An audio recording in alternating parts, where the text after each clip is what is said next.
Good morning. Thank you for stepping into the Foul Player Land. As always, I'm your Foul Player. I'm adjusting my fucking glove because it's fucking kind of cold out here. 1 second. Yeah, but I'm coming at you live from the west side. Fucking I'm making this video. I haven't done shit like as far as making videos in the past couple weeks. I've been lacking, man. Lacking.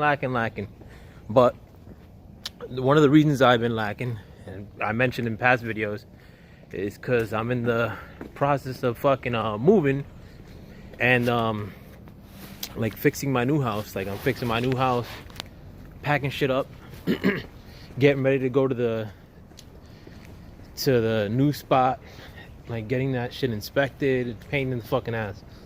But I was writing or making this video to try to catch up with things in hindsight. But yeah, I gotta start uploading stuff even in spite of like being in the midst of a move. Morning. Fucking I don't want to stay lacking like I've been doing. But one of the reasons I wanted to make this video, I don't know if you guys watched the Andrade fight yesterday. I didn't watch it live. I watched it on YouTube fucking during my break. That shit was boring. Like fucking he fought I forgot that guy's name. That guy's never been like in a significant fight. He's just like I wouldn't even call him a gatekeeper. But it's the Wolverine dude, like they call him within the confines of some of the channels I listen to. That guy's trash. Andrade was like pouring at the dude, or pawing at him, fucking not taking risk.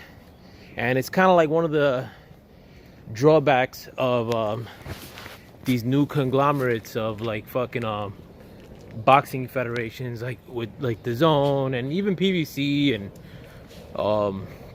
ESPN Plus, where like I think you're gonna see a lot of that, like where you match up like a good opponent with a extremely subpar opponent, and the good opponent's not gonna take risk, so you're not really seeing shit. During the broadcast of the Zone card with Andrade, they kept mentioning how he has to take a step up in opposition throughout the fight. So I mean, like, you know, the fight is ass. So it's like, why am I watching this? And it was hard. It was really hard watching it. I was doing other shit as I was watching it too, including reading.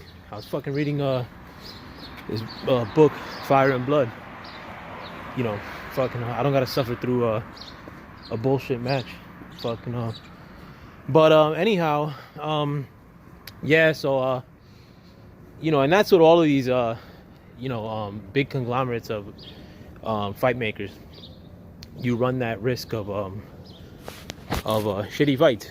So that's what it was. I mean, if I had to say one good thing about the Zone, I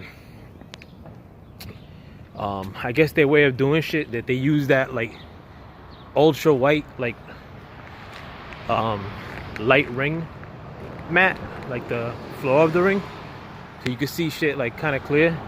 I kind of like that. I mean, if I gotta give like a positive thing to say, because I'm following it up with a bunch of negative stuff to say about Matchroom and Anthony Joshua and Zone. And the main focus of this video is the fact that I'm starting to think that a lot of these Eddie Hearn or Matchroom fanboys, sort of the Zone, I guess, if you will, fans, I don't even think they're real people. I mean, I'm starting to believe that they're like computer generated fucking accounts, or just bots, like, if they, as you call them in the internet lingo. I think they may be cats with like multiple accounts. Morning. Fucking but I never seen this wall. I like shit like this. It's like viney wall. I got one of these like kinds of walls in my new house, but It has like leaves and shit. This is like the block is pretty shitty. But yeah, because, and the reason I'm saying that is one, based on traffic. As far as like when there's like videos like made of anything to do in relation to those topics that I just mentioned, you'll see a big uptick in traffic, which, I mean, that could be explained, you know, due to maybe the fighter having a fanfare, or that topic being interesting to a big group of people. But I'm gonna stop for a minute. One of the reasons I always kind of like subscribe to that notion is the fact that you'll never see like one of those cats say like something negative. And I mean, you've seen that with channels too. So I think like those channels sort of get the feeling that there's a fringe market for that, in that if you mention something positive, you'll get a lot of likes, by these what could be fake accounts or robots. I mean, it's the same thing with a lot of those channels, like that fucking moron Counterpunch or Wrecked by McGregor, Hatman, all those like shitty fucking human beings. Like where yeah, even the birds agree. Like where they'll never like mention anything like even like sort of negative, like in their coverage of like Matchroom and Anthony Joshua, but you'll never see somebody like counter those notions like within their comments. And I'm a lowlife like that, where I'll read comments, and if somebody leaves me a negative comment, I'll engage with them. I don't care, like fucking not important. And I like stuff like that too. I like to you know, contend whatever you're trying to bring in my direction. If I don't agree with it, you know, I'm not gonna let it rock. Yeah, so like even in the comments, like you won't see like one person disagree with it, and they're like videos with like crazy traffic, like, you know, it's shit with like 10,000 like views, or I'm you know, I'm making a number up, but it's stuff with the views in the thousands. Look what I've come upon, my friends. Let me see. Puerto Rico. What? Yeah, but fucking yeah, shit just hit my hand. But and another thing I find suspicious in all that is the fact that, I mean, I didn't know much of Eddie Hearn up until like a few years before like this Anthony Joshua started like really popping off. I knew of him like right before that, not very much though, but I knew he was a talkative promoter, sharp dressed guy, sharp looking guy. You know, I guess in promoter terms, like, I mean, you that could give a little bit more fanfare to the sport. So I wasn't knocking the notion, oh, look at this brash promoter. Like, I don't care, I like brash. Like I like anybody who's a noteworthy, I guess, or somebody who you could talk about. I mean, that's always a good thing, I guess, you know, as far as drawing emotions. But when I first started hearing of him, started seeing him in these post fights, and it would usually be in the UK, and it was without a doubt every time they would get booed, and that hasn't changed. You know, now I see him in fights and he gets booed even more, but you would never get that like from a lot of these commentary within these videos that you'll make, talking about anything related to Matchroom or Anthony Joshua. So I mean, like, I've always found that suspicious. If they're not robots, they're fucking I don't know, maybe heartless fucking people, or fucking I don't know how to explain it, like just people that are fucking dickbags. Like, if I have a friend that's fucking up, like, I mean, like, and I'm not like the kind of person that'll call you out on something minuscule. Like, I mean, it's not my place. Let me check on my fucking truck while I'm walking here. But I'm not like that kind of person like that. I gotta constantly try to check you out, unless check you if you're fucking up. But unless I do it in a jokey fashion about something like your attire or some shit, or because your breath stinks and I gotta suffer through it. Yeah, I'll mention stuff like that. But I'm not gonna like check you on like every little thing, because that's not my place. And I wouldn't like for you to do it to me. If my breath did kick though, I would love for you to tell me, like, fucking because I don't want to have to talk to a lady or something with fucking rank breath. But you know, I don't know what the fuck I was like relating that to, like, with this video. But with well, me, I'll just get on a similar point. But with a lot of these cats that or a lot of these oh yeah, that's what I was gonna say. If they're not like, I mean, if they're not like bot accounts or fucking fake people that are driving up these numbers and making it seem like, you know, anything to do with Matchroom and Anthony Joshua is like a big deal, then they're like just pussies. Like, I mean, like, you know, like, and that's what I was alluding to earlier, in the sense that if you're fucking up, like in the internet world, I mean, it don't cost you shit to fucking comment, man. Like, you know, there's people that are gonna disagree with you for anything you do. Like, I'm gonna go down this street. Let me make sure my car's locked. But there's people that are gonna disagree with you with anything you do. You could be doing the nicest shit and you're gonna have some asshole that's gonna say something wrong.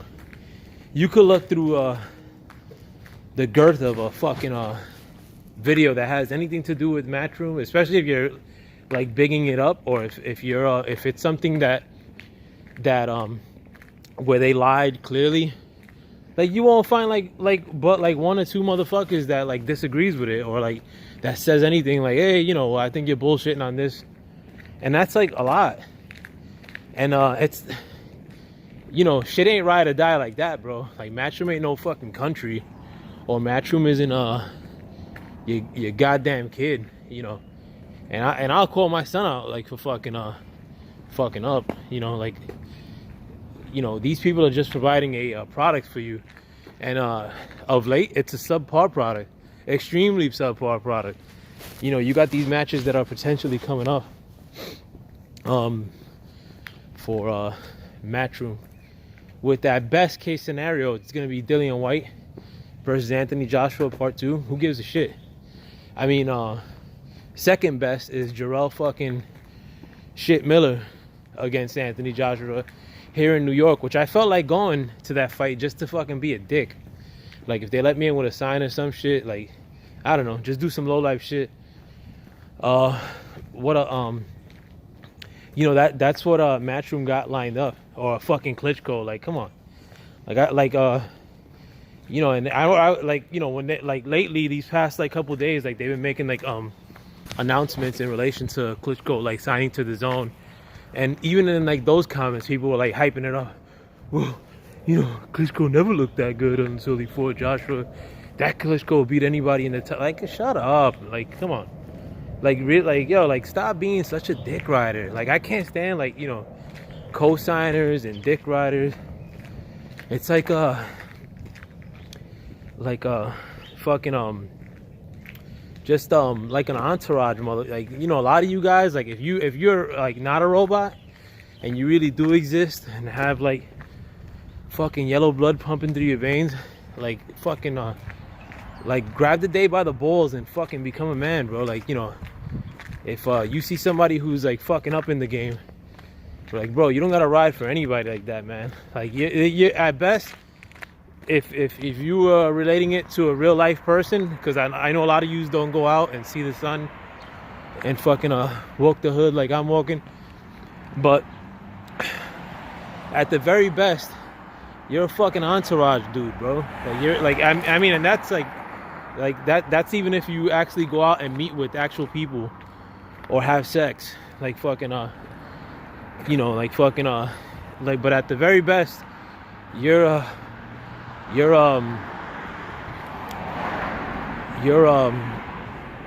place in this world is an entourage, motherfucker. You're a stooge. You know, like fucking I mean, if that's what you aspire to be, like fucking I guess do you.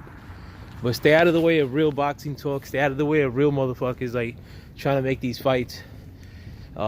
Stay out of the way of the one true champion who's actually looking to make these fights in Deontay Wilder. Stop being such a bitch. Like fucking like we like and I know a lot, you know, I mean, I know it's like not mostly, or it's not women doing this kind of talk. It's fucking pimply faced fucking skinny men, you know, that talk so hoish, fucking that talk so bitchy, you know, when trying to knock like the guy who's been trying to make these this fight with Anthony Joshua and himself and Deontay Wilder.